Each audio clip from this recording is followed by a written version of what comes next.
여러분 안녕하십니까? 한 주간도 잘 계셨습니까? 오늘은 저와 함께 3장 죽을 때 후회하는 것 함께 하도록 하겠습니다. 여러분 교재 18페이지를 펴시고 함께 하면 되겠습니다. 웰컴. 당신의 인생 속에서 가장 크게 후회하는 것 한 가지를 꼽는다면 무엇입니까? 후회 없는 사람이 아마 없을 겁니다. 저도 늘 후회되는 것을 이야기하라면 5가지를 꼭 이야기하는데요. 첫째는 어렸을 때부터 좀 책을 많이 읽었더라면 그런 생각을 많이 하게 되면서 후회를 합니다. 또 한 가지는 어렸을 때부터 운동을 좀 빨리 시작했더라면 좋았을 것을, 그런 후회도 해보고요. 또 한 가지는 이 언어, 이 랭귀지를, 예를 들면 영어 같은 것 좀 어렸을 때부터 좀 착실하게 잘 했더라면 내 인생이 더 훨씬 더 이렇게 좀 넓어졌을 걸, 그런 후회를 하게 되고요. 또 뭐 악기를 한 가지 배웠더라면, 또는 뭐 글씨를 어렸을 때부터 좀 세밀하게 잘 썼더라면, 이런 많은 후회들을 하게 됩니다. 여러분들은 인생을 살면서 어떤 후회를 하시는지 모르겠네요. 당신의 인생 속에서 가장 큰 실수나 실패는 무엇이었습니까? 특별히 자신의 인생을 살아오면서 크게 실패한 것 있다면 또 적어보는 것도 괜찮겠습니다. 자, 다음은 워드 부분입니다.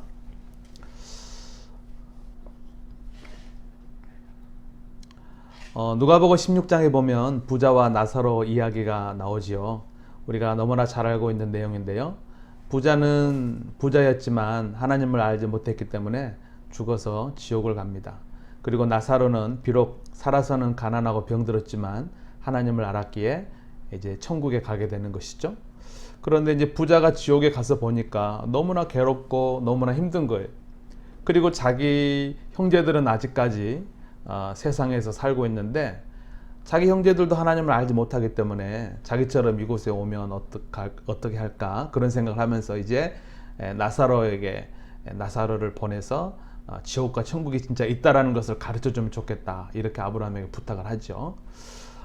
사람은 이렇게 지옥에 간 다음에 후회를 하게 되는 것이죠. 그래서 지옥에는 껄껄껄 소리가 많이 들린다고 하지 않습니까? 내가 뭐 할 걸, 내가 교회 다닐 걸, 내가 하나님을 믿을 걸, 이렇게 후회하는 소리가 지옥에서는 들린다고 합니다. 일본에서 말기암 환자 1000명 정도를 곁에서 떠나보냈던 그 호스피스 전문가 오스 스위치 박사가 죽을 때 후회하는 25가지라는 책을 썼는데요. 그가 죽어가는 사람들을 곁에서 보면서 사람들이 후회하는 것들을 이렇게 보게 되는 것이죠. 그래서 25가지로 정리를 했는데, 많은 것들이 있겠지만 고맙다는 말을 많이 할 걸, 또 사람들에게 친절하게 할 걸, 또 더 겸손할 걸, 또 그 밖에 하나님의 뜻을 알게 될 걸, 나의 장래를 준비할 걸, 이런 수많은 것들을 사람들이 죽어가면서 후회하더라는 것이죠. 여러분, 어느 대학 강단에서 한 교수님이 학생들에게 그렇게 질문했다 그래요. 만약에 여러분들에게 생애 1년밖에 남지 않았다 라고 한다면 여러분은 무엇을 하시겠습니까? 이런 질문을 했을 때 이제 많은 학생들이 가족과 해외여행을 가겠다, 사랑하는 여인에게 사랑을 고백하겠다, 또는 그동안 미뤄두었던 일들을 하겠다, 이런 많은 이야기들을 했다고 합니다. 그때 이 교수님이 학생들에게 그렇게 되물었다 그래요. 여러분, 다 좋습니다. 그런데 왜 그 일들을 여러분은 여러분의 생이 1년밖에 남지 않았을 때 그때 하시려고 하십니까? 여러분이 하려고 하는 그 소중하고 귀한 일들을 지금 하십시오. 그렇게 강의를 마쳤다고 합니다. 참 일리가 있는 그런 이야기라고 생각을 하게 됩니다. 여러분도 뭔가 좀 하고 싶은 일이 있으시다면 인생의 마지막에 거기까지 남겨두지 마세요. 지금 하면 좋지 않겠습니까? 여러분 교재 20페이지 보면 버킷리스트가 있습니다. 버킷리스트라는 영화에 보면 이제 병원에서 만난 이 두 할아버지, 서로 죽음을 기다리고 자신의 삶을 원망하고 또 슬퍼하고 우울해하다가 우리가 이러면 안 되겠다 싶어서 이 두 사람이 버킷리스트를 작성합니다. 보면은 장엄한 광경을 보기, 낯선 사람 도와주기, 눈물 날 때까지 웃기, 또 스카이 다이빙, 또 연금 문신 새기기, 오토바이로 만리장성을 질주하게 이런 멋진 버킷리스트를 쓰고 그리고 남은 시간이 얼마 남지 않았지만 실제로 그것들을 하나 둘 이뤄가는 그런 영화거든요. 우리도 여러분 교재 21페이지 보면 죽기 전에 꼭 하고 싶은 일 버킷리스트 공란이 있습니다. 약 30개 정도 적을 수 있는 그런 공간이 있는데요. 한번 여러분 적어보면 어떨까요? 20페이지 보면 이제 많은 사람들이 버킷리스트에 주로 담는 것들을 한번 적어봤거든요. 일단 여러분이 그걸 한번 읽어보시고 거기에도 내 버킷리스트로 삼고 싶은 그런 것들이 있을 겁니다. 한번 쭉 읽어보시고 똑같다면 일단 그것부터 옮겨 놓는 것도 좋겠습니다. 보시면 뭐 1000권의 책을 읽는다, 100편의 영화를 본다, 또 에베레스트를 등반한다, 뭐 결혼한다. 이미 결혼하신 분은 뭐 버킷리스트를 이루었네요. 또 자서전을 쓴다, 사막에서 붉은 달을 본다, 에스키모의 이글루에서 자본다, 사하라 사막을 여행한다, 아이를 가진다. 이것도 결혼해서 아이가 있는 분은 이미 이루었겠네요.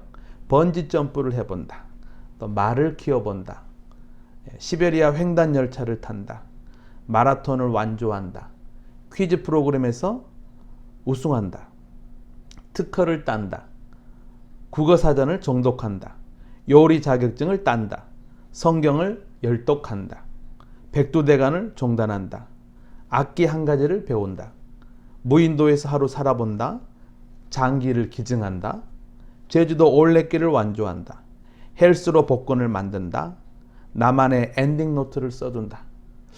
저와 함께 이 프로그램을 하고 있는 여러분들은 지금 엔딩 노트를 쓰고 있으니까 이것도 버킷리스트에 지금 이미 이루었다고 볼 수 있겠네요. 아무튼 여러분 이런 여러 가지 일들을 여러분이 하나하나 적어보는데요. 사실 엄청난 목표 같기도 하지만 이런 목표를 세우는 것도 너무너무 중요합니다. 미국 풋볼 감독의 루 홀츠라는 분의 이야기를 아마 들어보신 적이 있을 겁니다. 그가 대학 풋볼 코치팀에서 직장을 잃고 또 자기 아내는 임신 중이고 자기 통장에는 얼마 되지 않는 돈이 남아있는 그런 때에 어느 책을 통하여 당신의 인생에 이루고 싶은 일들을 100가지를 적어봐라. 그런 책을 발견하고 읽게 됩니다.